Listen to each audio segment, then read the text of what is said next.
Dieu m'a fait visiter le paradis. Ok. C'était comment? Le paradis, je visitais le paradis, le séjour des morts. Nzambe aiki kozwanga. Tango azunga ilisusu. Ayebisi nga lobi nazokende kofaire yo visiter paradis. Ba ange baye kozwanga tobandi komata elongo na bango tobandaki komata kaka escalier tozomata. Toyaki kokoma liboso ya tango tozokende na nzela. Na kati ya nzela wana ezalaki nzela moko ya donc ezalaki en or. Nzela wana ezalaki en or. Tango tozotambola na ba ange wana likolo na bandaki komona ba pigeon. Nazomona ba pigeon bazalaki na ngambu ba mususu na ngambu. Siko ba pigeon na tozokende na bango nganzaki na katikati. Nalataki bilamba na biso yote. Nalataki robe ya pembe tina se. Okay. Sikoyo ba ange ba pigeon o bazalaki likolo babandaki koyemba. Nzembo babandaki koyemba eza nzembo monoko mboka na ngai. Tango bazoyemba nzembo wana tozokende na bango, tozokende na bango. Wana ba ange baza ko accompagner toujours. Nazalaki kaka na ba ange mibale wana. Okay. Naeki komona liboso porte moko ya kitoko makasi. Porte wana ezalaki kongenga makasi ezalaki en or. Liboso ya porte wana bala moko namoni ba ange onga nazalaki na bango liboso. Balongwe place nazalaki bakomi liboso ya porte wana. Natali na sima naye komona ba mususu baye kobima mbala moko place nazalaki bakomi lokwa 4. Batelemi liboso ya porte. Et du coup naye komona susu ba pigeon na bazalaki kaka wana bazoyemba. Naye komona porte wana ebandi kofongwama yango moko. Mutafongolaki yango te. Naye komona na kati kuna ezalaki na bandaku ya kitoko makasi. Okay. Ezalaki ya kitoko makasi bandaku ebele, ezalaki na ba nzete, ba fruits, ezalaki ebele na banyama mususu bazalaki kuna. Mbala moko nayoki ange koyebisa ngai toye kotika yo o visiter paradis. Mutu liboso ayaki kobima na porte wana ezalaki papa o musala nzambe moko nayebi azala na Lubumbashi pasteur Lukusa. Ye nayaki komona liboso. Après nayaki komona lisusu papa Alain. Papa Alain? Papa Alain. Alain oui. Alain Moloto. Ah bon? Oui oui. Omoni na elongi nini kaka ndenge azalaki bien voilà. Namonaki bango na elongi o biso tomonaka bango nango awa te. Okay. Namonaki papa Alain, il était trop jeune. Trop jeune. Le pasteur Lukusa que j'ai vu aussi, il était aussi jeune. Tango baye wana bazalaki na ba fleur na maboko. Bango nyonso. Bazalaki na ba fleur na maboko. Mbala moko na yo komona na ndenge na pusani liboso na comprenaki te ndenge nini nakomaki liboso wana. Mbala moko ba fleur bazalaki nango ezalaki ba fleur moko ya kitoko makasi me na tela mona ngo awa epana biso te. Okay. Namoni ba fleur wana ba pesi yango ba ange na pembeni boye. Après ngana yaki kokota. Nzambe asalinga a fait visiter ce jour de mort là où j'ai vu beaucoup de chrétiens, là où il y avait des présidents, il y avait des musiciens, il y avait des pasteurs. Il y avait tellement tant de gens là-bas. Jésus-Christ même aye ko le kaliboso nanga. Tobandi ko kita, tozo kita ki tellement moi molai. Tango to kiti mbala moko na ye komona batu. Moto ezalaki ebele makasi kuna. Namoni batu bazo ganga, batu bazo lela, batu bazo senga deuxième chance. Mbala moko namoni lumière oyo nga nazalaki nango eyaki ko éclairer. Donc ce qui éclairer kuna donc omona na place mutu aza. Okay. Lumière wana éclairer, ça neti musapi boye na éclairer na kati kuna. Tango lumière wana éclairer natali moto ezalaki kuna esalaki ngai moko somo. Esalinga somo makasi. A éclairer place noko nanga azalaki. Noko no propre. Oui oui. Noko nanga propre. Noko nanga onga na yebaki, il était pasteur. Il était en train de servir Dieu. Malamoko namoni koloko yebisa ngai ayebisinga senga oyebi oyo na yebisi nzambe na yebi. Azalaki na kati kuna na kati ya moto azozika, azolela, azosenga deuxième chance. Tonyataki na na sebo ete. Ok. Nazalaki en espace. Ok. Nazalaki likolo. Tango na tali batali singa ayebisinga senga oyebi motu oyo. Tango na tali nayebisi Nzambe nayebi ye. Nayaki kotala boye namoni azalaki mama moko nabandaki kosepela na ye makasi. Nabandaki kosepela na ye makasi ndenge abandaki kosala mosala na ye. Ok.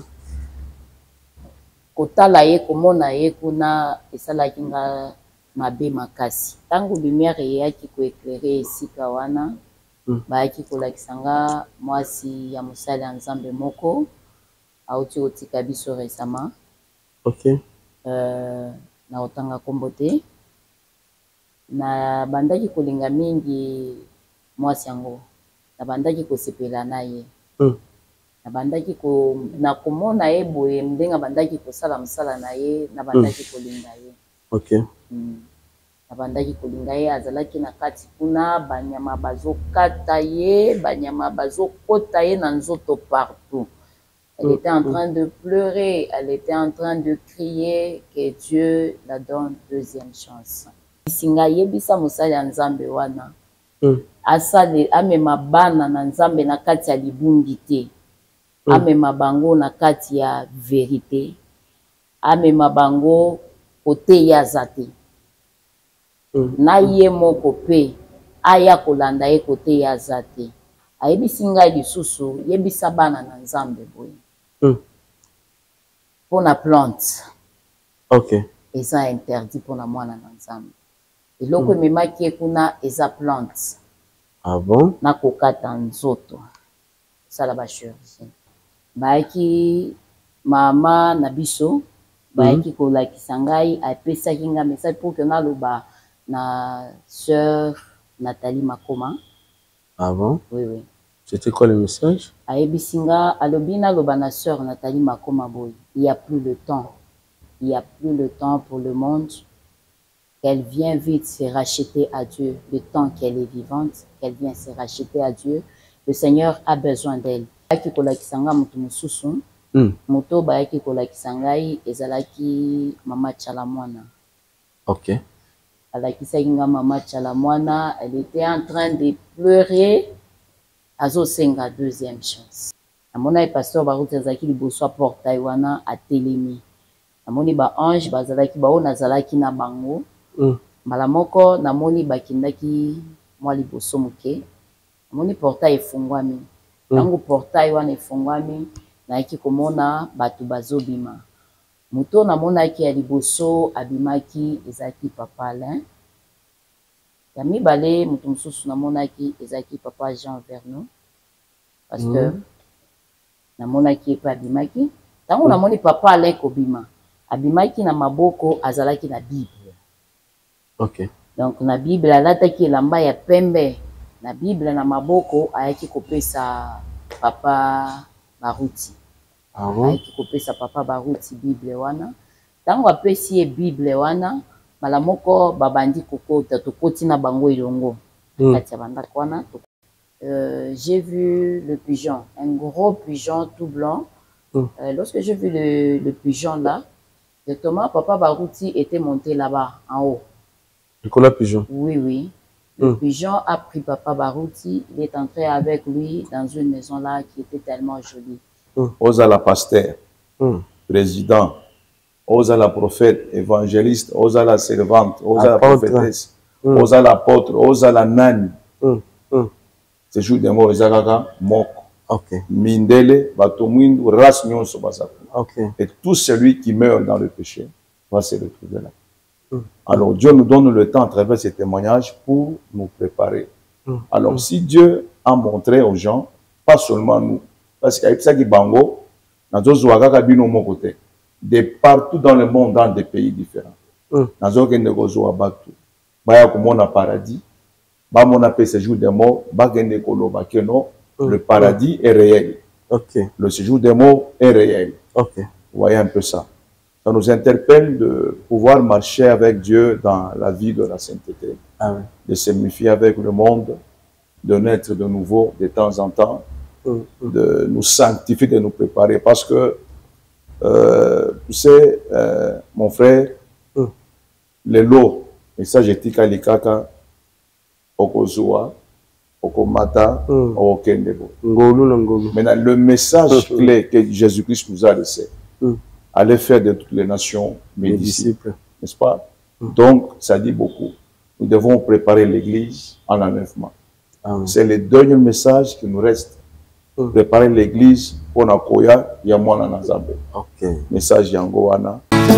Mama, love is crazy, love is for me. Shalom bana Osana kombo na ngasi Gladys na eko pesa témoignage na ngana oyo nzambe ya Osana asalelinga bande konanga na bande koteka na wenze biloko nanga e bande koteka mate lorsque baninga baza peni nanga bazoteka kasinga na banda koteka te bande konanga na moni yango oyo eza malchance na ke kolukela ngo délivrance na kene kotambole pa basala nzambe na ke pa ba prophète ba pasteur bande ko babande ko senga ngaka se bambongo kasina sila ki kozwa délivrance te lorsque na ekokutana na prophète Moïse alekisinga na délivrance bande kolanga alobi mama lakisaka mbongo oyo tekelaka papa abondelaki kaka pona mbongo wana bande kololingi nanga ekoteka échangeaki na ke kosomba biloko nanga pour la première jour na sombi biloko na ye nango na teki na wenze balobi mwana mwasi oyo alsimbikisi na ebisi bango na simbikisi te kasi na leki kokutana kaka na nzambe ya solo nzambe ya Osana esili wana te bandeko nanga nazalaki mwasi ya mikakatano mpona koluka ba visa partout na ke na Allemagne na ke na France na silaki kozwa ba visa te na bandeko kozwaka toujours ba refi kasi papa tango alekiselinga ngo délivrance yabisinga mama kende kokotisa passeport na yo na ambassade otala soki nzambe akorépondre yo te bandeko na kie kokotisa passeport nanga na ye na moni na zwi visa nzambe ya lola azwa lokumu akumisama na longwe na mboka o nazalaki na koti na kati na mboka o esika naza yango na eko kumisa mone na nzambe na kati ya Osana bokozwa ba délivrance na bino du jour au jour. Merci beaucoup. Shalom, ngai Mama Vitali na Paris, na lingaki na partager na bino témoignage na ngai concernant musala. Na banda ko sala isika moko boye banda ko correspondre na ba étude na ngate, mais nazalaki na choité et na banda ko mona que nazalaki na blocage pour na banda ko postuler ba isika ebele mais banda ko pesa kaka ba refus na ba refus. Tana kutani na prophète Moïse na leki na délivrance makamonanga e fongwami na moni penza loboko nzambe esali lelo nazolo ba boye na koma responsable. Donc na lingaki na remercier nzambe moko na remercier prophète Moïse pe ministère nyonso ya Osana pour na enseignement na suivi ba pesa biso chaque jour.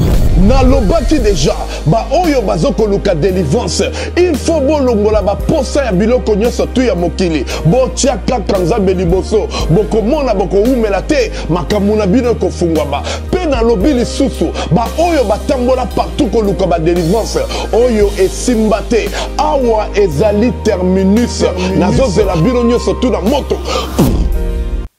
Shalom, shalom, peuple de Dieu de partout. Vous qui suivez cette grande émission, la retraite chrétienne avec Yves Ipan, tout ce secrétaire d'info. La fin avec la série continue toujours dans votre chaîne Super Promo des 140 ans. Voilà, nous sommes déjà avec une sœur, Ozali Bongo Moko, il y a Banana Nzambe, Topé Moussa Nzambe. Lilo a un témoignage très édifiant pour la biso, chrétienne, pour la biso. Nous allons dans la église Yahweh Shama et Kambami Bongo na Moussa Nzambe Shadrach. Alors, tu vas avoir des détails surtout à la Kati pour que tu kenda biso na bino, tu vas témoignage, il y a maman na biso da pembeni awa na biso. Maman mbote na yo shalom. Shalom papa. Voilà, bande ko bota la biso mais ba yo d'abord on se présenter comme onani soki tokoki kokumisa nzambe moke. Lwa makasi. Soki tokoki kokumisa nzambe moke. Amen. Voilà. Yawe topamboli yo po toza nzambe ondimaki kopesa biso ngonga oyo po ke tokutana na basali na yo na moma oyo. Naza na posa biso tobunga me yo nzambe omimonisa. nazana posa oya kuasiste biso. Amen. Katika jina la Yesu Bwana tunakubariki na kwa kutupatia hii muda. Asante kwa yote tunasema hivi, amen. Amen. Voilà. Bandeko baotala yo bayeba mama za pembeni na biso azali nani? Kombo nanga eza Sœur Jolie Senga. Je suis la fille de Papa Shadrach, le prophète Shadrach Monga Kalala. Ok. C'est lui le visionnaire de notre église ici. Amen. Je suis la sœur de cette église ici. Voilà, ça c'est bien. Église ezali na adresse nini? Église eza na des écuries. Numéro est 66. 66. Quartier Joli Park. Hein? Quartier Joli Park. Ok. Église eza cité de Najot. Yahweh Shama, cité de Najot. Ça c'est bien. Alors, lelo to zio pona témoignage to yeba mama Senga oyamba kinzambe wana ndenge nini pour lelo koma servante na ye. Ça n'a pas été facile pour moi. Ok. De loin que Dieu m'a ramassé. Nandenge akomisinga na moment où vous comprenez nga lingaza un peu compliqué. Ok. Nandenge akomisinga sikoyo alokotinga na musika akomisinga sikoyo na moment où.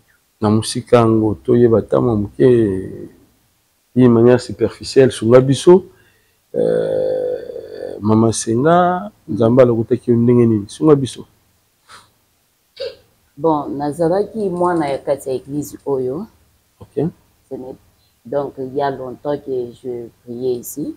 Donc depuis longtemps que j'étais en train de prier ici, jusqu'à ce que le Seigneur a accepté de me donner encore le temps de m'amener en extase, de visiter beaucoup de choses.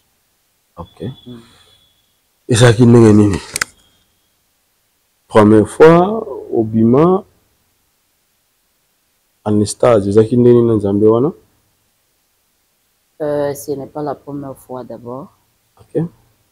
En 2018, le Seigneur nous a fait encore grâce. Je ne suis pas la seule dans cette expérience.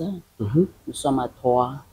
Okay. Il y a Maman Fanny qui est là, et la sœur Samuela, et moi aussi. Et le Seigneur n'a pas fini de temps en temps à Zorabi Sokaka pour nous montrer des choses à dire au corps du Christ. Okay. Voilà, et on a tenu pour la première fois voyage dans le Salemaki Ndengenini, et Salemaki Wapi, et puis il y a un moment nini. Pour la première fois pour moi, j'étais à la maison. Notre prophète Papa Shadrach, il était dans la prière. Ok. Bon, en fait, moi, je ne savais pas qu'il était dans la prière. Moi, j'étais à la maison et à un moment, j'ai senti des voix. Des voix qui étaient en train de m'appeler. Et je suis partie, j'étais venue ici à l'église. Et je n'ai pas vu Papa Shadrach. J'ai vu Maman Pasteur. J'ai dit, Maman, écoute ce que j'écoute à mes oreilles. Maman m'a dit, attends, je vais parler à Papa. Papa n'est pas là, il est dans la prière. Je vais parler avec Papa Shadrach. Lorsque Maman était partie parler avec notre Papa Shadrach, et ça n'a pas fini, ça a continué. Nabandaki kokenda ta soki nazoleka nazokende wenze nazoka mingongo ya bato bazobengaka ngai me bato wana ngai kaka nde nazomona bango nayoka mingongo ya bato balati bilamba pembe bazobengaka ngai bazoyebisa ngai boye kolo azobenga yo aza na posa na yo aza na mission na yo wana na balabala esalaki nga kobanga nazalaki na kimia te. Ebanda ikosala nga kobanga nazalaki dépassé à 2 fois soki na fandi boye na komi kotala tala na sima pona nga na kanisa ki peut-être na lingi na kufa tango na komi oyoka bongo na bia peut-être na lingi na kufa et papa aye kobenga nga. Le Seigneur lui a dit d'appeler Maman Fanny, Senga, Sœur Samuela. On était un peu beaucoup dans la prière là. Lorsque le Seigneur lui a dit de nous appeler dans la prière, on était partis. Okay. Arrivé dans la prière, on était avec papa. C'est par là, bon, on a prié d'abord. Et un jour, on a quitté d'abord la prière. Un jour, on était parti dans la visite au niveau de l'UPEN. On était papa, maman et on était plus de 6 personnes dans la voiture. Après visite na l'UPEN, na retour na biso nde na yaki komona sikoyo na kati ya mutuka. Na moni ba ange bazalaki mibale. Ba yebisi nga lisusu sœur Senga. Olo atindi biso to ya kozwa yo. Déplacer bandela ki wana. Ba yebisi nga bongo. Mala moko na ye komona na changer na bandaki komona place papa afandaki na mama na bandaki komona bango lisusu te. Na komona ba ange nde bafandi pe place wana na mutuka. Donc makambo bazolo banazo yo kape lisusu te. Et du coup na bandi komona bakomi basiminga moko asiminga boye mususu asiminga na liboko yo to bandi komata escalier tozo kende. C'est un peu ça. Continue l'histoire. Bon, moitié escalier après. Moitié escalier, on m'a amené dans une chambre. Dans cette chambre, le Seigneur m'a fait passer d'abord. Nayoki baebi singa to kotsaye nga nazoyoka omoni kande ba opéra kamutu na Blanca ba meminga na Blanca ba koti singa na kati ya nini na kati ya chambre wana ezalaki pembe makasi tango na koti na kati ya chambre wana baebi singa balobi bomema ye na kati kuna na koti lisusu bazo lingala swahili français ils étaient babandaki koloba na nini na swahili. Ok. Babandaki koloba nanga na swahili. Tango bakoti singa kuna mala moko na ye komona pompe moko likolo. Na pompe wana mai bandi kosopelanga. Ok. Ezo sopelanga nzoto mobimba. Tango mai ezo sopelanga wana tolongo wana na komi koyoka lokola bazo pasolanga na place ya mikuwa bazo kotisa mabende na kati ya nzoto. Bazo kotisa mabende.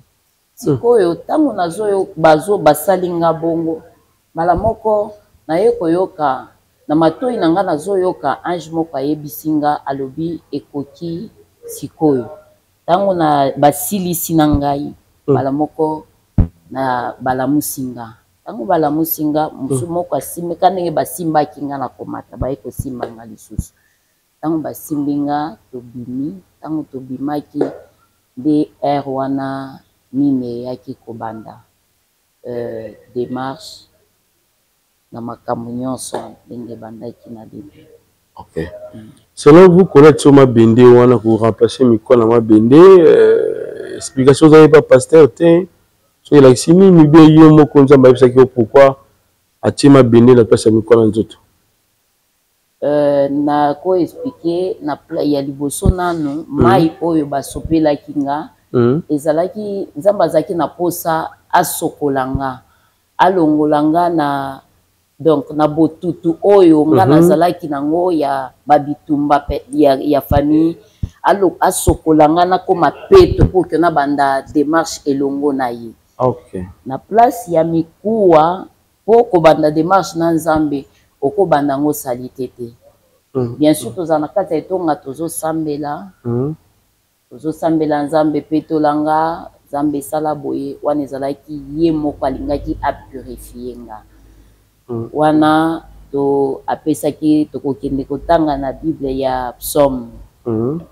Na Psaume alobi boye nini na kati na Psaume wana ayebisinga alobi purifie-moi avec l'hysope et je serai plus blanc que la neige. Wana basokola kinga sikona kati na place ya mikuwa wana na place ya mikuwa wana ezalaki azoyebisanga lobi alongolanga bunzo donc bumoto. Ok. Alongolanga bumoto tokoloba nakoloba nini bumoto na biso awa ba peso force mususu ya travailler force mususu parce que son akendaki na force oyanga moko awa peut-être nga na kokati. Ok. Mais ba pesinga force mususu. Merci beaucoup, maman Senga. Est-ce que Nzambi wana a fait visiter ou déjà paradis ou soit enfer? Bon, Dieu m'a fait visiter le paradis. Ok. C'était comment? Présente. C'était comment? Bon, le paradis, je visitais le paradis, le séjour de mort, c'est un peu tellement long comme aujourd'hui. Bon, on va en parler de ça d'autres fois. Ils ont tellement moulai. Et sur biso d'une manière superficielle, tamanda munda non comme ça. Prochainement, tant que tu bandeni tu continuer. Et ça qui nous visite hein? Bon, visite, je peux vous parler au moins le paradis juste un peu, une partie là. Ok. Visite ya paradis ezalaki Nzambe ayaki kozwanga. Tango azwinga lisusu ayebisi nga lobi nazokende kofaire yo visiter paradis. Wana c'était ezalaki première fois nanga ko visiter paradis. Ok.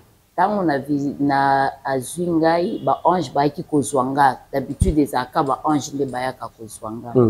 Ba ange baye kozwanga to bandi komata elongo na bango to bandai komata kaka escalier tozomata. Bayaki kokoma liboso ya tango tozokende na nzela. Na kati ya nzela wana ezalaki nzela moko ya donc ezalaki en or. Nzela wana ezalaki en or. Tango tozotambola na ba ange wana likolo na bandaki komona ba pigeon. Azomona ba pigeon bazalaki na ngambu ba mususu na ngambu. Siko ba pigeon na tozokende na bango nganzaki na katikati. Nalataki bilamba na biso yote. Nalataki robe ya pembe tina se. Okay. Sikoyo ba ange ba pigeon o bazalaki likolo babandaki koyemba. Nzembo babandaki koyemba eza nzembo monoko mboka na ngai. Bazoyemba. Tango bazoyemba nzembo wana tozokende na bango, tozokende na bango. Wana ba ange baza ko accompagner toujours. Nazalaki kaka na ba ange mibale wana. OK. Na ezalaki tellement mulai makasi. Tango tokomi liboso, naeki komona liboso porte moko ya kitoko makasi.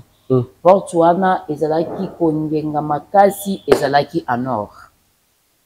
Liboso ya porte wana bala moko namoni ba ange onga nazalaki na bango liboso. Balongwe place nazalaki bakomi liboso ya porte wana. Natali na sima naye komona ba mususu baye kobima mbala moko place nazalaki bakomi lokwa 4. Batelemi liboso ya porte. Et du coup naye komona susu ba pigeon na bazalaki kaka wana bazoyemba. Naye komona porte wana ebandi kofongwama yango moko. Mutafongolaki yango te ebandi kofongwama yango moko. Tango namoni porte ebandi kofongwama naye komona na kati kuna ezalaki na bandaku ya kitoko makasi. Okay. Ezalaki ya kitoko makasi bandaku ebele, ezalaki na ba nzete ba fruits ezalaki ebele na banyama mususu bazalaki kuna. Mbala moko nayoki ange koyebisa ngai toye kotika yo o visiter paradis. Maintenant na moment wana nga nazo visiter kuna tango nazawa nazokoma. Na ndako tu na église. Tozalaki na église awa nazokoma. Nazo visiter kuna mais nazokoma. L'expérience on a les cas qui nango j'ai fait 2 jours. J'ai fait 2 jours. Nazalaki kaka ya kolala mais j'étais en train de crier. C'est compliqué. Oui. C'est compliqué, oui. Et tango bayebisi ngai mbala moko naoki porte eyaki kofungwama. Naoki omona porte eyaki kofungwama. Siko tango namoni porte wana efungwami mbala moko namoni mutu liboso ayaki kobima na porte wana. Ezalaki papa o musala nzambe moko nayebi azala na Lubumbashi. Oyo babengi Pasteur Lukusa. Okay. Ye naeki komona liboso. Après naeki komona lisusu papa Alain. Papa Alain? Papa Alain. Alain, oui. Alain Moloto.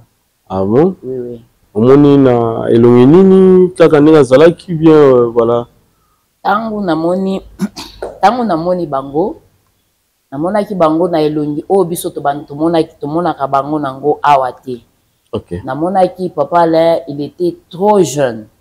Le pasteur Lukusa que j'ai vu aussi, il était aussi jeune. Ok. Azalaki jeune. Comment yebaki Papa Alain ye oyebi Papa Lukusa ye? Bilamba balataki dezalaki na bakombo. Ok. Est-ce que vous attendez sur la peine à bango? Te. Ba Angelo, ozaki na bango, ba yebisaki yo pe ke oyo eza basali na Nzambe. Ba Angelo nazalaki na bango, babandaki koyebisa ngai balobi oyo baza basali na Nzambe. Mbala moko ba oyo Nzambe amema koto oyo. Tango baye wana bazalaki na ba fleur na maboko. Bango nyonso bazalaki na ba fleur na maboko. Mbala moko na yo komona na ndenge na pusani liboso na comprenaki te ndenge nini nakomaki liboso wana. Mbala moko ba fleur bazalaki nango ezaki ba fleur moko ya kitoko makasi me na tela omona ngo awa ipana biso te. Ok. Namoni ba fleur wana ba pesi yango ba ange na pembeni boye après nga na yaki kokota. Bango batika. Papa Alain na Papa Lukusa batikali yo a foncé. Non bakota ki nga na landi bango na sima. Ok. Et après tant bokoti tango tokoti na bandaki babandi ko faire nga visiter bandaku ya basali ya Nzambe ba oyo bazosalela Nzambe na bosolo oyo bakufaki na kati ya bosolo balakisa nga bandako ezalaki tellement ebele makasi. Quelques-uns sunga biso omonaki neti ndako ya basali na Nzambe nini to pe bayemi na nkolo nini oyo omonaki? Namonaki ndako ya Pasteur Lukusa ye moko nanu. Ok. Namonaki ndako ya Papa Alain. Moloto. Et après? Bah, mosusu eza tellement ebele. Ah, ok, ça c'est bien. Alors, et si vous avez wana ou bien dans la partie encore na kati ya paradis oyo va faire visiter que le sous. To suka ki wana. Et c'est côté livre sacré. On a quitté ba combo peut-être ya bandeko mususu nde bandeko mususu ba témoigner. Non, kuna na visiter kité. Namona ki batu mususu, namona ki batu bazaki kuna mais na visiter ki ba ni livre au bino bozolo ba wana te. Ah, ok. Et après ni salama ngel susu. Après kolongwa wana nde na yaki kozonga siko na mokili na biso awa. Ok. Wana zonka na position ya kokoma wana na sina atiki déjà kokoma. Ah, ozonga siko na mbeto. Ah ouais. Ok. Et après au solo na papa expliquer bon na yaki ko solola na papa na expliquer ki papa na biso. Na expliquer ki papa na biso ndenge esalemaki. Est-ce que la vidéo ezali ba preuve convaincante oyo bandeko ba komona? Oui, ba vidéo eza ba preuve eza. Est-ce que ezali na bandeko oyo bazali pembeni na yo tango nyonso tozo salema na chambre? Est-ce que ba bandeko senti que oza na voyage moko sali ba ke faire visiter yo paradis? Nazalaki na bandeko ba oyo tozalaki na bango na kati ya prière, y compris mon père spirituel aussi il était là. Ok. Nazalaki na bango elongo wana babandaki ko assistenga.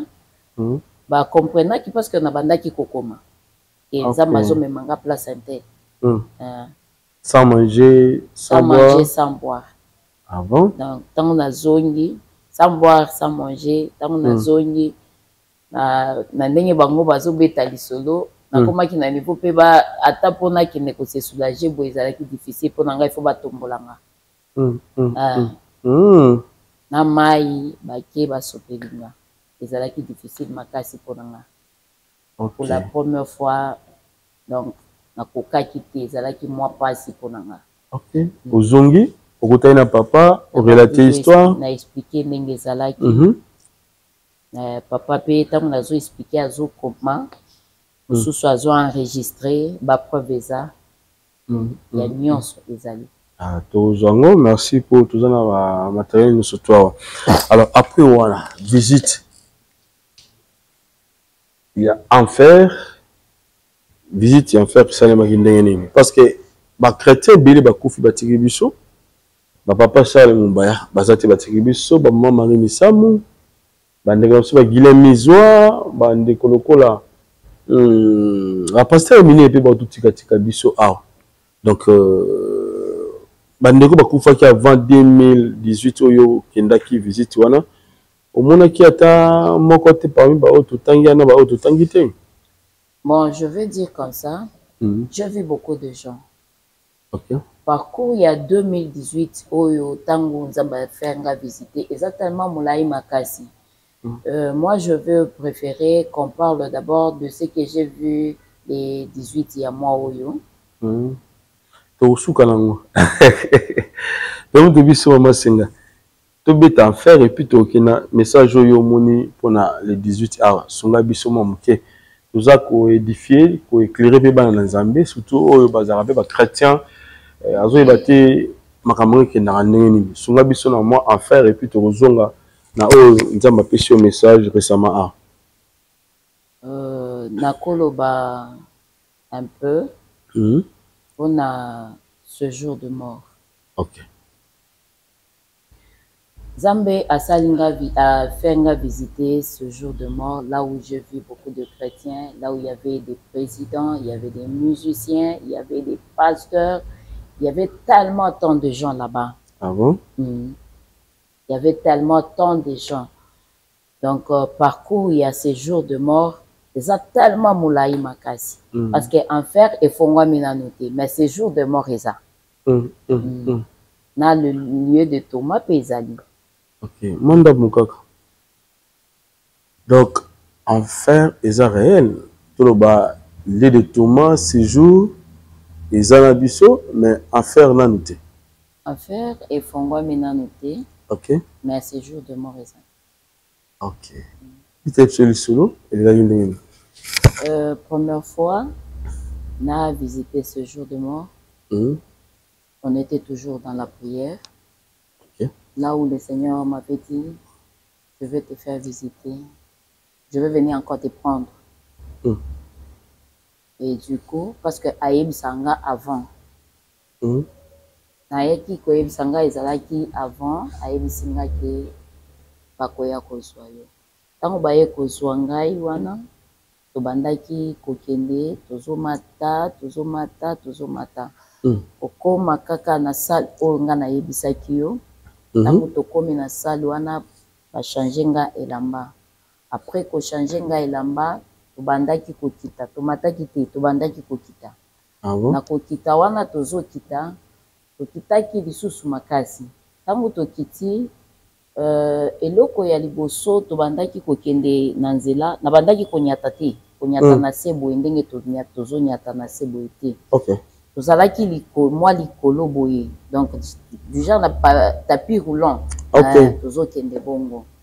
Toyaki kokoma liboso, nazalaki nga moko te, nazalaki na ba ange. Bango pe balataki bilamba ya pembe. OK. Tango nazalaki na ba ange na bazalaki misato. Tozokende na bango. Toyaki kokoma liboso, naiki komona porte moko ezalaki ya mwindu makasi. Ezalaki ya mwindu makasi. Tango namoni porte wana, mbala moko ba ange oyo nazalaki na bango, bazalaki kaka wana.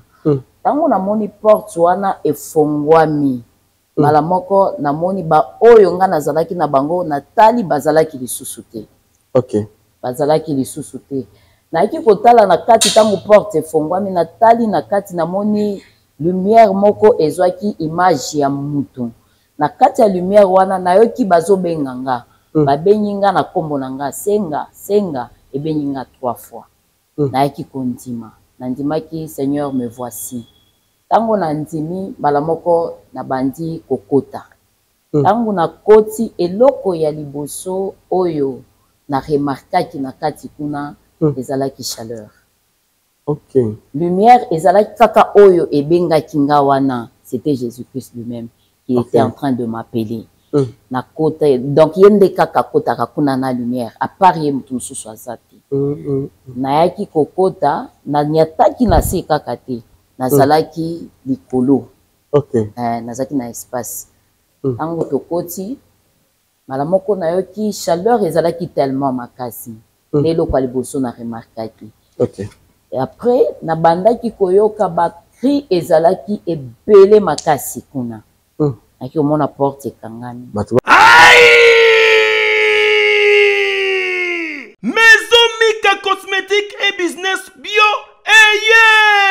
Eye libino ba produit ya solo pona ko traiter ba nzoto na bino, surtout pona ba oyo bazalaka mabumu minene. Tala eloko oyo kosala ke libumu ekota ekoma mukelekete yango yo jus de graissement yango nde ezali kosala ke pona ba papa ba melaka masanga na kimia nyonso libumu ya munene te ongai na bota moya kokanga lisu libumu ezalaka te otikala lingundu libumu munene. Tala jus oya dégraissement soki omeliango libumu plat neti kuto bota te. Ebongo kote ya bapapa boyeba ke pona bokolongondo bwa bukundu bwa nzoto bwa yo yeba ke bazali na kisi ya force. Heye mukolo nzoto yango nde kisi ya solo mukolo nzoto aye yango nde ezali kosunga nzoto ya bapapa pote libala ezala elengi pe supu na niveau ya 2 fois te. Ezali kotraite maladi lokola impuissance sexuelle, éjaculation précoce, hémorroïde. Oza mobimba awa na mukolo nzoto ezongisi nzoto na yo mobimba na force ya 2 fois te. Okanisi mama Mika suki wana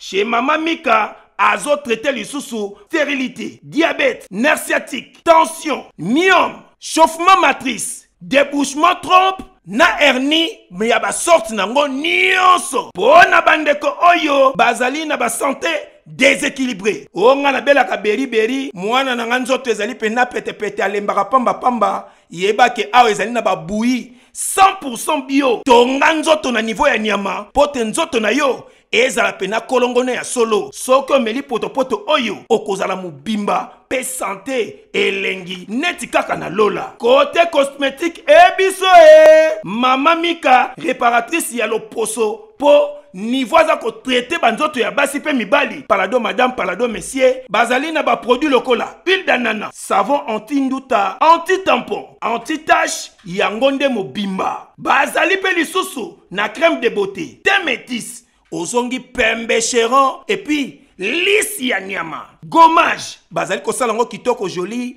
pommade ya suki, plus huile, pommade Vimbovi, pona ba papa oyo bazalaka Dimitri kuna na bayendisa bango bakobonga kitoko po azonga penza mubimba lokola mobali ya solo. Bazali pe na crème réparatrice anti-vergeture pona basi nyonso bazali na ba problème na banzoto ekosunga bango makasi. Kasi tuna ngai nini bakisio nyonso ezali ko traiter batu ezali sans hydroquinone.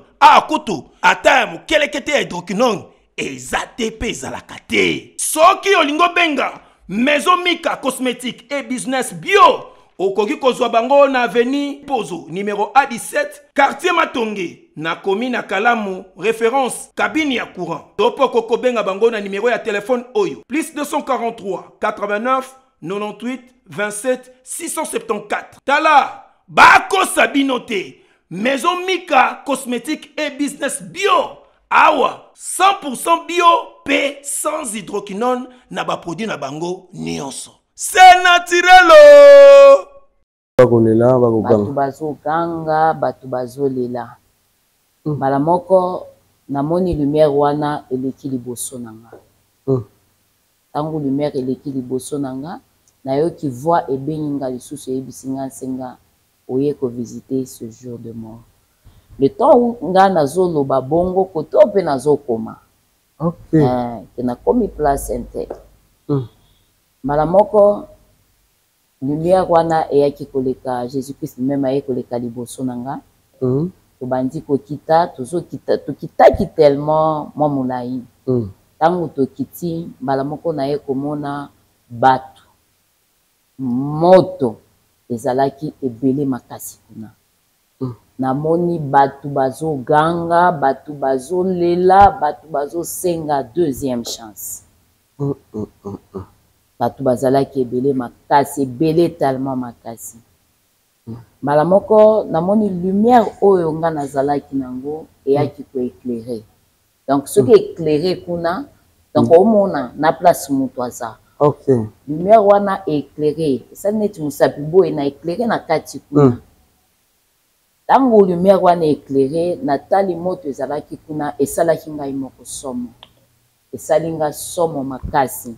Donc eza lokola moto ya volcan so nakoki ko comparer moto ya volcan maintenant fato ko tiango ta famille na moto ya volcan tango a éclairé wana eloko ya liboso na mona kikuna a éclairé place noko nanga azalaki noko no propre. Oui noko nanga propre noko nanga onga na yebaki il était pasteur. Il était en train de servir Dieu. Malamoko namoni koloko yebisa ngai ayebisinga senga oyebi oyo na yebisi nzambe na yebi azalaki na kati kuna na kati ya moto azozika azolela azosenga deuxième chance ngai nakokaki komona bango nzambe asalaki nga grâce pour que namona bango mais bango bakoki komona ngai te.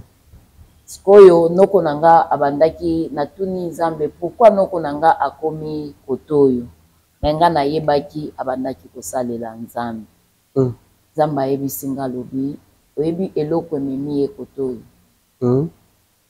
mbala moko nzambe ayebisi ngai azalaki na kati ya etonga azalaki na kati ya etonga azokamba etonga azoyebisa bato bapesa badime bapesa baoffrande mais lui-même il n'a jamais donné l'offrande. Ok. Lui-même, il n'a jamais donné. Oui. Ni dîme. Lui-même, il n'a jamais donné l'offrande ni dîme. Maintenant, na yebaki abandaki kosalela nzambe makasi. Ok. Abandaki kokota pe ba jeune de prière.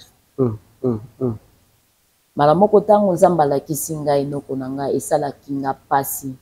Awa na mokili na biso nga na yebaka ka noko na ngai kenda paradis. Noko na ngai kenda paradis. Ok.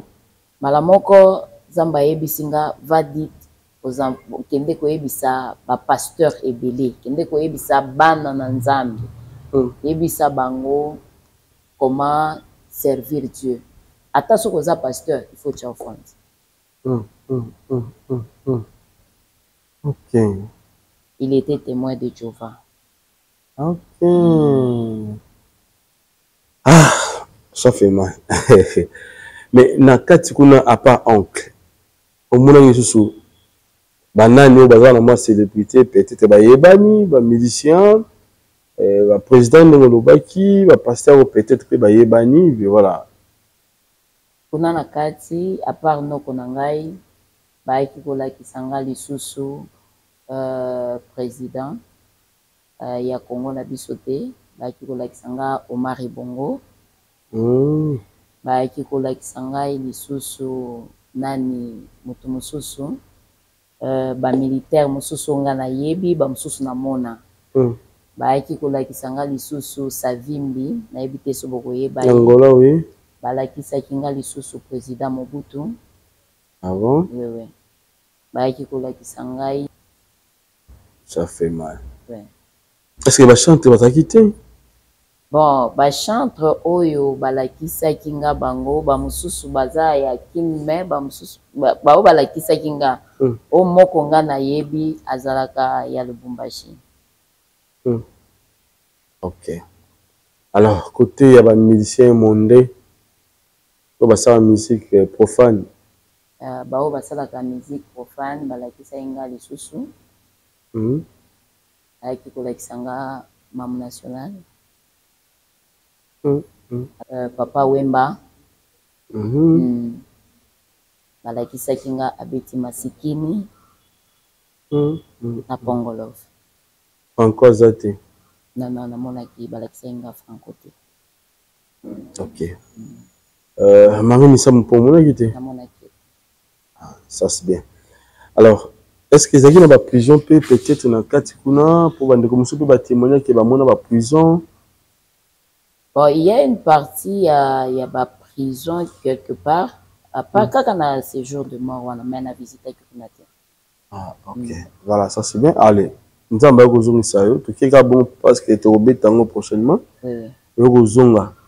Pour relater encore l'histoire et pas pasteur Shadrach. Oui, tant on a qui kozonga na ebisaki papa. Ndenge likaki kuna. Ndenge na monaki bato bazolela, bazosenga deuxième chance pour la sunga bango. bazonga basalela nzambe na mongongo oyo nzambe apesa bango po ke baya kosalela nzambe bazwaki temps ya kosalela mokili bazalaki na posa bazonga po ke baya kotémoigner monene na nzambe bayembela ye lisusu. Ça c'est bien. Alors, est-ce que c'est un message ou peut-être nzambe apesi yo à l'instant même ou soit mikolo nde ba désarroi des années ezali mo ebele to ba pasteur wa fundi pasteur de martyr ba ministère ba beti chrétien te ba ndeko ba kufi ba accident makambo ebele salami ya mama be ou peut-être déranger ba chrétien ba tala biso. Est-ce que c'est un message moko te nzambe apesi yo récemment pour na peuple na ye? Bon message oyo nakoloba pona peuple eza eke nzambe azosenga mingi totambola na kobanga ye. Totambola na koluka ye na kati ya bosembo. Eza pe na message oyo tozwaki le 18 ya mois oyo kaka. Mois de juillet. Oui. Ezalaki nini message? Message ezalaki nzambe tozalaki pe na kati ya prière kaka. Na kati ya prière oyo tozalaki nzambe asalaki nga lisusu grâce ya komema nga lisusu nakende kovisite. Ntango nzambe asali nga grâce wana amemaki ngai na ce jour de mort. Tozalaki na kati ya prière nazalaki ngai moko te tozalaki mama pasteur mama Fanny pasteur prophète Shadrach nanga moko nazalaki na kati. Tobandaki kosambela tozosambela na deuxième jour na biso ya prière nde nayaki komona nazomiyoka lisusu bien te. Nabandi koyoka bafatigue nabandi bango bazosambela kaka nga nazomiyoka lisusu bien te. Ezalaki na butu ya deuxième jour ya prière na biso. Mala moko nayoki kolemba vraiment ya makasi bango lokola bayebi nga mala moko bayaki kosala nga au secours. Mala moko nayaki komona ba ange baye kozwa nga parce que avant baya kozwa nga il y a une semaine avant on m'avait parlé que bakoya kozwa nga on va venir me prendre. Déjà vous avez avertissement déjà. Oui nayebisaki prophète Shadrach nayoki boye bayebisi nga boye. Mala moko nayaki komona ba ange baye kozwa ngai. Tango bayaki kozwa nga wana bamemaki ngai tokendaki na kati ya séjour de mort. Avant tokoma nanu kuna tobandaki komata escalier na komata escalier wana après tokomi likolo kuna bachange ngai elamba. Après kochange ngai elamba tobandi kokita. Tomataki te tobandaki kokita. Tango tozokita tokitaki vraiment mulai makasi. Koleka oyo nakitaka liboso. Kitaki lisusu. Mala moko nayaki komona porte. Namoni porte efongwami. Ba ange oyo nazalaki na bango natali na nsima na nga bazalaki lisusu te. Namoni porte efongwami. Lorsque je vis la porte était ouverte, j'ai vu la lumière qui était dedans là-bas. Dans cette lumière-là, on était en train de m'appeler. C'était le Seigneur lui-même qui était en train de m'appeler. Le Seigneur me dit, Senga, viens. Naiki kokota. Tango na koti, tobandi kokita na ye. Azalaki liboso nanga, na nazalaki na sima. Tokitaki lisusu makasi koleka. Après kokita wana, tokiti lisusu. Après kokita wana, tokitaki lisusu. Tango tokiti, eloko namonaki kuna esalaki nga somo. Esalaki nga somo. Esalaki nga kobanga nandimaki te. Mbala moko nayaki komona lumière eyaki koéclairer place moko. Tango eyaki koéclairer wana nanyataki na sebo ete. Nazalaki na espace. Nazalaki likolo. Tango natali batalisi nga ayebisi nga senga oyebi motu oyo. Tango natali nayebisi nzambe nayebi ye. On a toujours l'espace. Oui. Et la lumière qui était en train d'éclairer là-bas, c'était seulement Jésus. parce que so yoki ba cri ba bandi ko ganga kuna donc ba moni lumière wana abi eza nzambe nde akoti kuna tango na moni a éclairer nga wana na yaki kotala boye na moni tango lumière yaki ko éclairer esika wana ba yaki kolakisa nga mwasi ya mosali ya nzambe moko auti otika biso récemment na otanga kombo te na bandaki kolinga mingi mwasi yango na bandaki kosepela na ye na bandaki na komona ye boye ndenge bandaki kosala mosala na ye na bandaki kolinga ye na bandaki kolinga ye azalaki na kati kuna banyama bazokata ye banyama bazokota ye na nzoto partout. Elle était en train de pleurer, elle était en train de crier que Dieu la donne deuxième chance. Elle vient dire au monde que Nzambe azana posa bana na ye basaleli na bosembo. Asalela Nzambe na ye pe na bosembo. Ayebisa pe musala Nzambe, ayebisi nga ayebisa musala Nzambe wana. Asale amema bana na Nzambe na kati ya libungi te. Amema bango na kati ya vérité. Amema bango kote ya zate. Na ye moko pe aya kolanda ye kote ya zate. Asalela Nzambe na kati ya vérité, na kati ya sincérité pour que akende lola ki aya kuna. Voilà un message maman PC. Oui, pour l'église et pour son mari. Ok. On écoute la position assise. Azana basinga, azaki na position nini? Azalaki na basinga te, donc na kolo basinga ezalaki ka banyama o babandaki ko kata ye, bazolia ye, bazo mata ye partout. Azaki na kimia te, azaki ya kofanda te, azaki ya kotelema. Azaki ya kotelema. Ayebisi ngai lisusu, yebisa bana na Nzambe boye. Pona plante. Ok. Eza interdit pona mwana na Nzambe. Eloko memaki kuna eza plante. Ah bon? Na kokata nzoto. Sala ba chirurgie.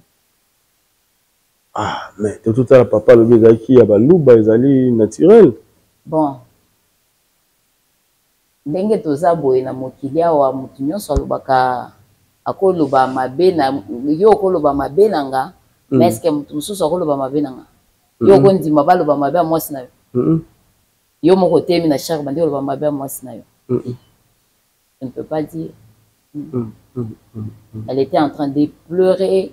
Sengava dit au monde, aux enfants de Dieu, qui servent Dieu dans la vérité. Mais tout ça, pour tout kota, tout mériter paradis, parce que ça, les lots n'ont pas chanté belé, baza n'a pas boucle d'oreille, bazo porté, baza n'a pas plante, bazo lata, bilamba isa compliqué la mise à battre, tout le monde même n'a pas cher, n'a pas ça, les amis même, il y a pas si bas la tabou.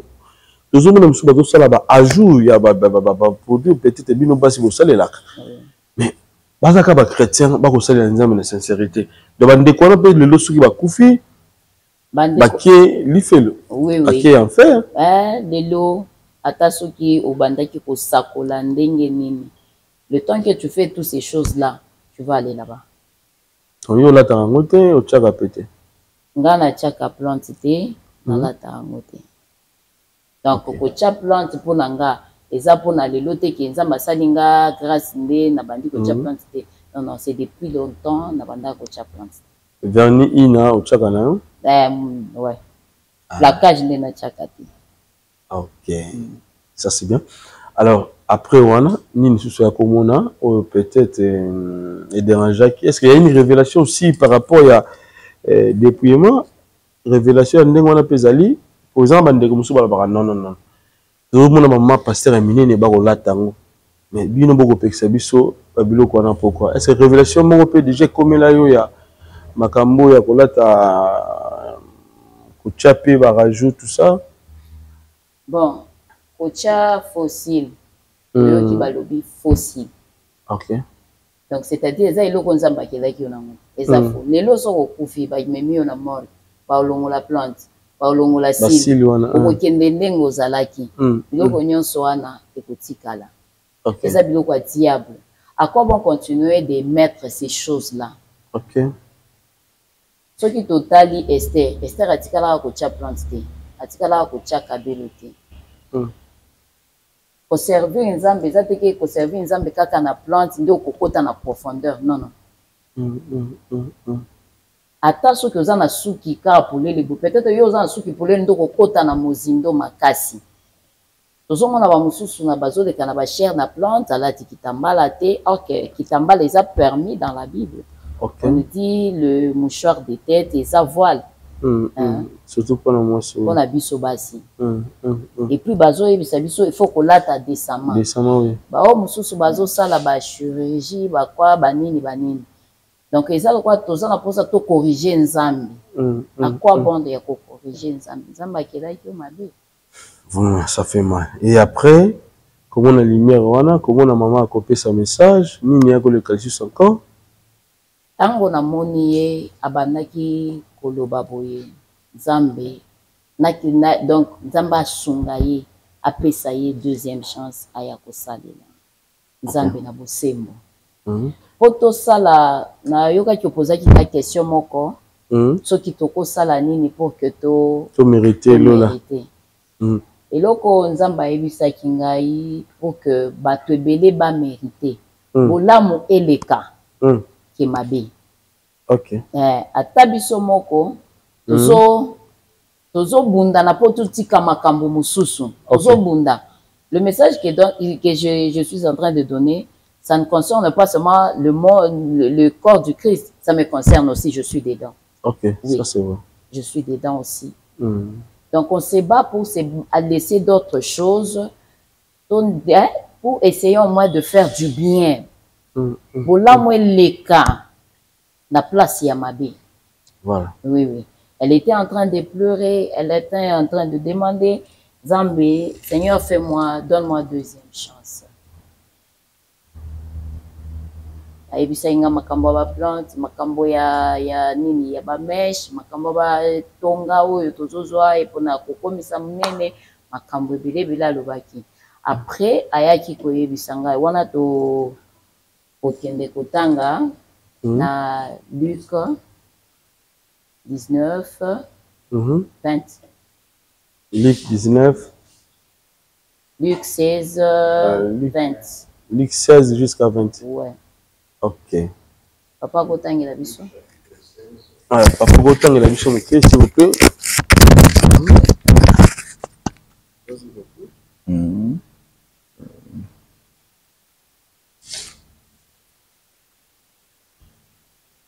« 16-20, nous lisons Luc chapitre 16-20, nous lisons au nom de Jésus-Christ.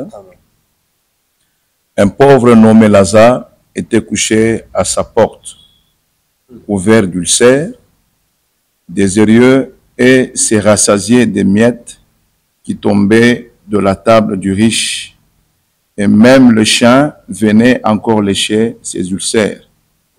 Le pauvre mourut, il fut porté par les anges dans le sein d'Abraham. Le riche mourut aussi et il fut enseveli dans le séjour des morts. Il leva les yeux et, tandis qu'il était en proie au tourment, il vit de loin Abraham et Lazare dans son sein. Il cria, « Père Abraham, aie pitié de moi, et envoie Lazare pour qu'il trempe le bout de son doigt dans l'eau et me rafraîchisse la langue, car je souffre cruellement dans cette flamme. » Abraham répondit, « Mon enfant, souviens-toi que tu as reçu les biens pendant ta vie, et que Lazare a eu le mot pendant la sienne. Maintenant, il est ici, consolé, et toi, tu souffres.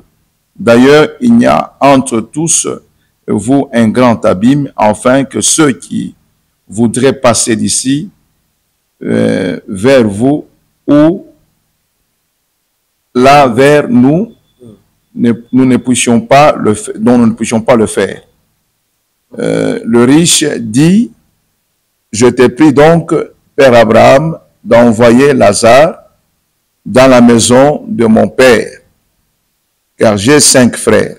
C'est pour qu'il leur atteste ces choses, enfin, qu'ils ne viennent pas aussi dans le feu de tourment. Amen. Amen. Voilà, merci, ça continue. Toujours Luc 16, 20. Papa, tout le la biso. Papa, c'était pour nous dire le cas de notre maman. Zambe andimaki kozua pauvre oyo amemaye na lola. Ok. Riche oyo akendaki na séjour de mort. Andimaki amona oyo. Baye ayoka maloba ya riche oyo ndenge bandaki koloba pour que amemela bato. De même aussi ndenge nzamba asalaki nga nakende komona mama na biso. Ok. Et après wana nini s'est passé? Après wana baiki mama na biso baiki kolakisa ngai apesaki nga message pour que naloba na sœur Nathalie Makoma. Ah bon? Oui, oui. C'était quoi le message? Ayebisinga alobi naloba na sœur Nathalie Makoma boy. Il n'y a plus le temps. Il n'y a plus le temps pour le monde. Qu'elle vient vite se racheter à Dieu. Le temps qu'elle est vivante, qu'elle vient se racheter à Dieu. Le Seigneur a besoin d'elle. Qu'elle vienne servir encore Dieu comme elle servait encore Dieu auparavant. Qu'elle fait un peu vite pour qu'elle ne parte pas là-bas. C'était le message. Elle m'a dit de dire à Nathalie Makoma. Ok. Voilà. Message est qui wana bien ils ont la continuité encore. Ils ont la continuité. Après wana baaki kolakisanga mutu mususu. Moto baaki kolakisangai ezalaki mama Chalamwana. Ok. Alakisaki nga mama Chalamwana, elle était en train de pleurer. Azo senga deuxième chance. Maman nationale. Oui, oui. Baaki kolakisanga mama Chalamwana.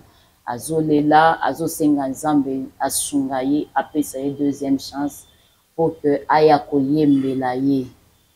Asalela ye na nyonso. Ali na salela ki mokili na zo eloko te. Nzambe sunganga pesanga deuxième chance pour que naya kosalela yo. Je vais aller chanter par tout le monde pour Nzambe. Deuxième chance tozanango. Yeba nyamezaki te hein. Azalaki konyokwa makasi kuna.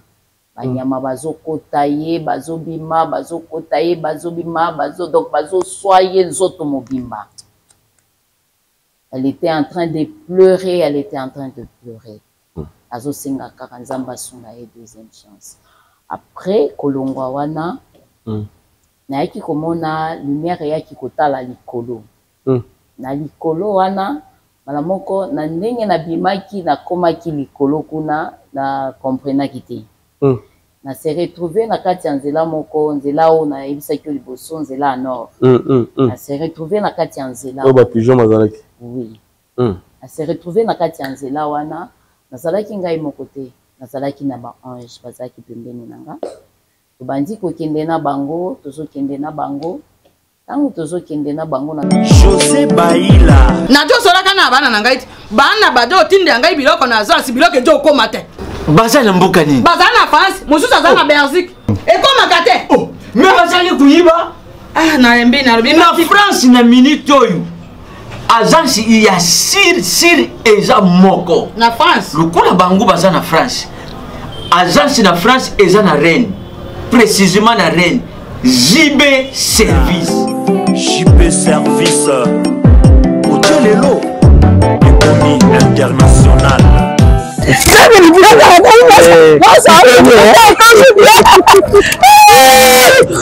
Tata na ngai JB Service merci. Tala biloko na ngai. Obandenge bana batindaki. Ndenge ko biloko. Ekomi. Ndenge kanisa ki loza mondele. José Baila aza mundele te. Aza kaka congolais lokola yo na ngai. Na yimisaki yo JB Service eza esika ya kubunga te. Na France eza précisément na Rennes. Ba numéro ya kubenga yango wana. Nza kumona awa na Kinshasa eza na Sainte-Thérèse na Nzili. Soko kaka mutu akomi na Sainte-Thérèse na sima ya station directement soko tali kaka bui mbala moko JB Service epa ya José Baila en plus eza kaka na Kinshasa te eza na province ezali mama Marizane ndeko na ye ezali na Congo Congo central ezala na Mbanza-Ngungu ezala na Kimpese ezala na Kisantu to na Boma to na Mwanda soki kaka bengi na numero ezali awa bakokutela ye biloko kuna même na Lubumbashi ziba service bozala na agence moko ya si ebowakasi soki kaka na ngambo ya braza tala baza continua ziba service ezalaki ezali soki wana te angole ezali te nanga angole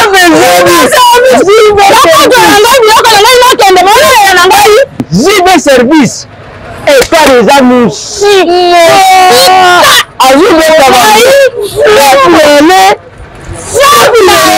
kati ya nzela wana toyaki koma liboso ya portail moko liboso ya portail wana mbala moko nayaki komona portail moko ya monene ezalaki tellement monene ntango namoni portail wana ezalaki ya nord liboso namoni baange bazalaki liboso ya portail wana après du coup nayaki komona porte ebandi kofungwama ntango porte ebandi kofungwama wana namoni liboso na nga nazalaki na nsima liboso na nga nayaki komona pasteur Baruti. Oui. Nayaki komona pasteur Baruti azalaki liboso wana visite wapi kote nakendaki na bandako wana na paradis. Oui. Paradis. Namona pasteur Baruti azalaki liboso ya portail wana atelemi. Namoni baange bazalaki bao nazalaki na bango. Mbala moko namoni bakendaki mwa liboso moke. Namoni portail efungwami. Ntango portail wana efungwami nayaki komona bato bazobima. Moto namonaki ya liboso abimaki ezalaki Papa Alain. Ya mibale moto mosusu namonaki ezalaki Papa Jean Vernon pasteur. Namonaki epe abimaki ntango namoni Papa Alain kobima abimaki na maboko azalaki na Bible. Donc na Bible alataki elamba ya pembe na Bible na maboko ayaki kopesa Papa Baruti. Ayaki kopesa Papa Baruti Bible wana ntango apesi ye Bible wana mbala moko babandi kokota tokoti na bango elongo kati ya bandako wana donc bokoti na bango nzela moko tokoti na bango nzela moko na kati na kati kuna tokotaki ezalaki na bandako ebele ya kitoko makasi ntango tokoti na bango tozokende wana Bible ya Papa Alain na maboko ya Papa Baruti apesaki ezalaki Bible ya monene apesaki ye mbala moko tobandi kokende na bango. On est arrivé quelque part, j'ai vu le pigeon, un gros pigeon tout blanc. Lorsque j'ai vu le pigeon là, directement, Papa Baruti était monté là-bas, en haut. Le pigeon? Oui. Le pigeon a pris Papa Baruti, il est entré avec lui dans une maison là qui était tellement jolie. Et cette maison là, c'était pour lui.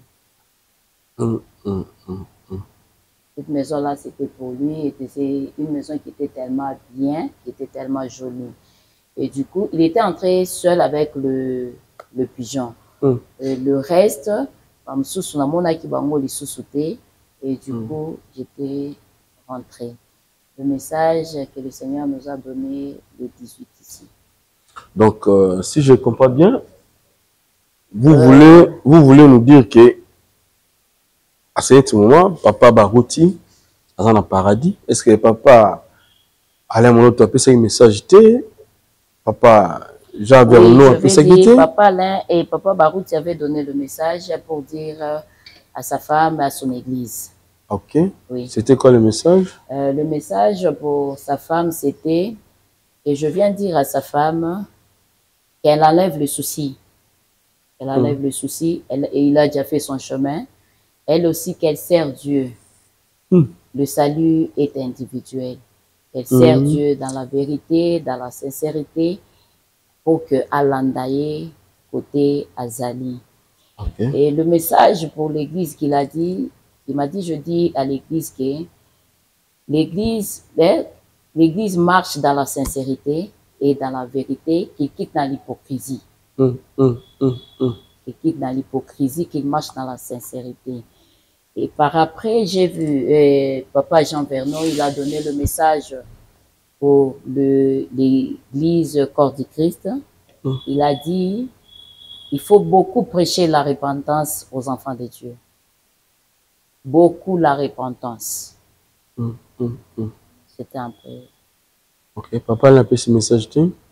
Papa Lain n'a rien dit. Ok. Oui. Je crois, songe ici, là qui vise ici, là qui voilà. Oui, oui. Ok. Avant de voir Papa Shadrach pour assister à Nabiso na témoignage à l'élo, il le balama dans Nzambe ba la biso chrétienne, ou aza jeune fille kolayo, aza maman le kolayo, mais le bi aventure oyo to mona ngo trop ebele pe ba kondima te, ebele pe ba za kondima, ils ont ba chrétien ba la biso, oyo sa bango nini. On a message et surtout que oh Nzambe ba zo la katina yo. Bon, je peux dire le message pour les enfants de Dieu. Ce n'est pas facile de voir une jeune fille comme ça en train de donner des messages pareils. Le monde ici, le monde ne nous appartient pas. Le monde ne nous appartient pas. Vaut mieux se donner à Dieu au lieu d'aller se vendre pour un petit bien. Au tika, donc au lieu qu'il y ait paradis, au tiki, paradis, au séjour de mort. Vaut mieux servir Dieu. Et dans servir Nzambe, tu as une récompense devant Dieu. J'appelle tous les enfants de Dieu qui est désespéré, qui est abattu.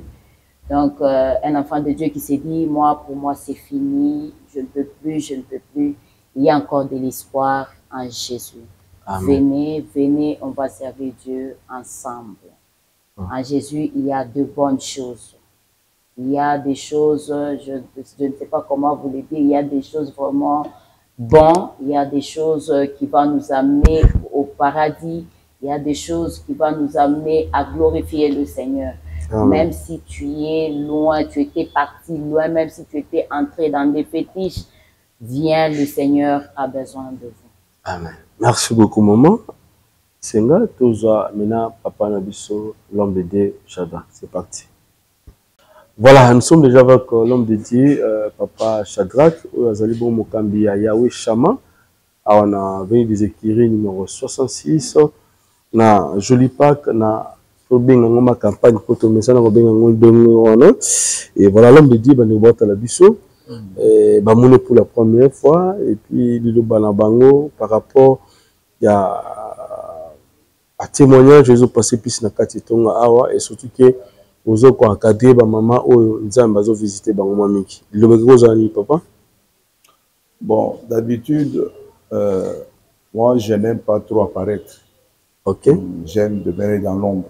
Ok. Non, comme c'est pour la première fois, oui. Alors, je me rappelle, on avait donc on était dans la prière. Ok. Ici à l'église d'abord. Le Seigneur nous avait donné le message concernant Makambo Yoya. Donc l'expérience. Parce que Dieu nous avait donné au moins 3 sœurs. Ma présidente, la sœur Jolie Senga, et l'autre qui est déjà partie parce qu'elle est mariée, Samuela. Alors, ce témoignage, d'abord, nous interpelle nous-mêmes. En tant qu'enfants de Dieu, en tant que serviteurs, c'est tout un message. Dans la Bible, il y a des gens qui ont vécu cela. Par exemple, Paul, nous prenons l'histoire des gens, ces gens ont été ravis en esprit. Ils ont visité le ciel, le paradis. Alors, comme Dieu n'a pas changé, il est le même hier, aujourd'hui, éternellement. Il peut le faire, il peut le faire. Donc, il va le faire encore et encore. Ça, c'est vrai. Donc, on a connu cette expérience en 2018, 2019, jusqu'à aujourd'hui. De temps en temps, Dieu se manifeste, ça continue. Même à l'église, en pleine adoration. Lorsqu'on adore le Seigneur, Dieu peut prendre l'une de nos sœurs. Donc, et un message moko en globalité, je peux dire, nous devons nous préparer. Nous devons nous préparer parce que ce jour des morts, lieu de tourment est poni moutouté. ozala pasteur, président, ozala prophète, évangéliste, ozala servante, ozala prophétesse, ozala apôtre, ozala nani. Ce jour de mort, ezakaka moko. Mindele, batomwindu, race nyonso basako. Et tout celui qui meurt dans le péché va se retrouver là. Alors Dieu nous donne le temps à travers ces témoignages pour nous préparer. Alors si Dieu a montré aux gens, pas seulement nous, parce qu'il y a ça qui bango, de partout dans le monde, dans des pays différents. Nazo kende kozoa batu, baya komona paradis, ba mona pe séjour des morts, ba kende koloba que non, le paradis est réel. Le séjour des morts est réel. Vous voyez un peu ça. Ça nous interpelle de pouvoir marcher avec Dieu dans la vie de la sainteté, de s'unifier avec le monde, de naître de nouveau de temps en temps, de nous sanctifier, de nous préparer. Parce que, tu sais, mon frère, les lots, et ça j'ai dit Kalikaka, Okozua, Okomata, Okendebo. Maintenant, le message clé que Jésus-Christ nous a laissé, aller faire de toutes les nations mes disciples, n'est-ce pas? Donc, ça dit beaucoup. Nous devons préparer l'Église en enlèvement. C'est le dernier message qui nous reste. Préparer l'Église pour Nakoya, Yamwana Nazambe. Message Yangoana. Donc, de ne pas être traumatisé par la vie actuelle. Souffrance, tozo mona lelo. Kalapé zalaki. Na ta Bible, famine zalaki. Ya kolega pe tozo mona lelo. Eleki. Donc, na moment oyo, on a oki koloba, l'Église doit se préparer. L'épouse doit se préparer parce que l'époux lui-même est en train de venir. Comment se préparer? Se sanctifier davantage, refuser le monde. Kotika nyonso ya mabe. Biso basa na nzambe tozo ya kaka batitre. Voilà. Batitre, baye bangai, nasala boye, tozo mona makambo ebele na ba YouTube, na ba TikTok. Ça fait mal. Mais le message n'existait pas. Que Dieu nous aide. En tout cas, il y a mes frères, serviteurs, pasteurs qui nous entendent de loin. Nous devons propager ce message sur la repentance, sur la sanctification. Nzambe apesa biso makasi, ti mokolo koya amema biso tokendelo. Voilà. Mais est-ce qu'il y a une révélation par rapport à ma maman, la biso par rapport à accoutrement et la télénabango, barajo, puis ces hommes, mais maman de qu'on a fait? Est-ce qu'il y a un message comme ça? Ce n'est pas du nouveau, c'est biblique. C'est biblique. Alors, chaque témoignage est accompagné par un verset biblique. Chaque prophétie est accompagnée par un verset biblique. Donc, la prophétie, le fondement, c'est la parole. Vous voyez? Alors, ce qui ajoute au moni, l'homme, quand il était dans le jardin d'Éden, il était tout proche de Dieu. Mais Satan a linga quitté. Abandonne par quel moyen, comment séparer l'homme avec Dieu.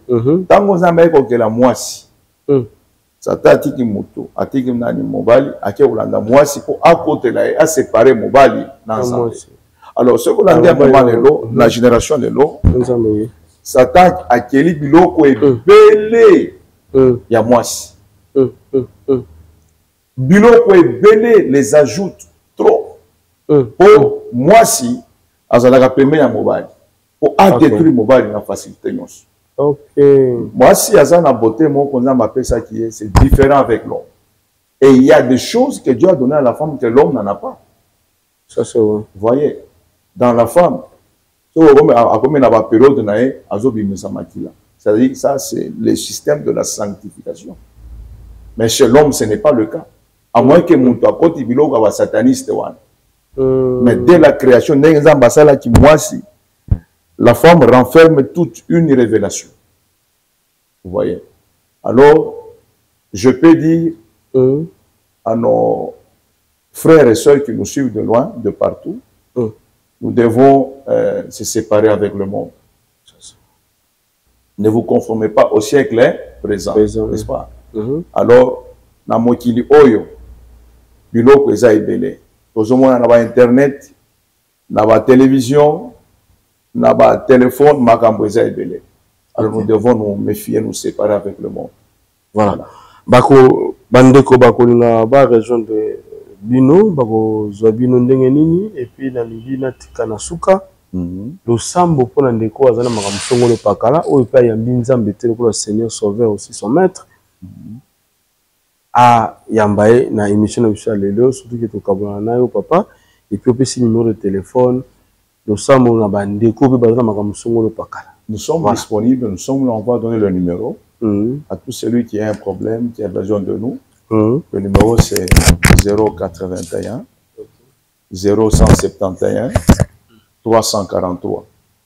C'est le numéro que nous donnons à tout celui qui est intéressé, qui est touché par le Seigneur, qui est touché par la parole de Dieu, par ce témoignage. Donc, le témoignage est un peu long.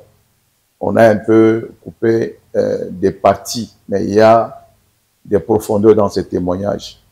Nous demandons à quiconque de pouvoir changer de côté, celui qui est dans le monde, celui qui est dans la magie, dans la science occulte, dans le satanisme, de quitter, de nous rejoindre en Christ. Jean 3,16 nous dit quoi? Car Dieu a tant aimé le monde, il a donné son Fils unique, afin que quiconque croit en lui ne périsse point, mais qu'il ait la vie éternelle. Voilà le problème, c'est que j'allais dire à tout enfant de Dieu qui a besoin de nous. Merci beaucoup, que Dieu vous bénisse. Alors nous voulons prier. Cette prière va nous aider tous. Dans ta grâce, dans ta bonté, Seigneur, nous te bénissons pour ce moment ensemble avec les bien-aimés, ceux-là qui nous suivent de partout, ceux-là qui entendent ces témoignages. Seigneur, que cette parole, ce témoignage soit gravé dans nos cœurs de tes enfants, dans le cœur de tes enfants, qu'ils vivent la délivrance, le salut, car tu as dit, tu reviens bientôt, tu es à la porte. Seigneur Jésus, donne-nous la force de pouvoir marcher avec toi dans la vérité, dans la droiture, dans la justice, dans la sainteté. Et que le sang de l'agneau, le sang de Jésus-Christ nous sanctifie, nous purifie. Au nom de Jésus-Christ, ainsi nous prions. Amen.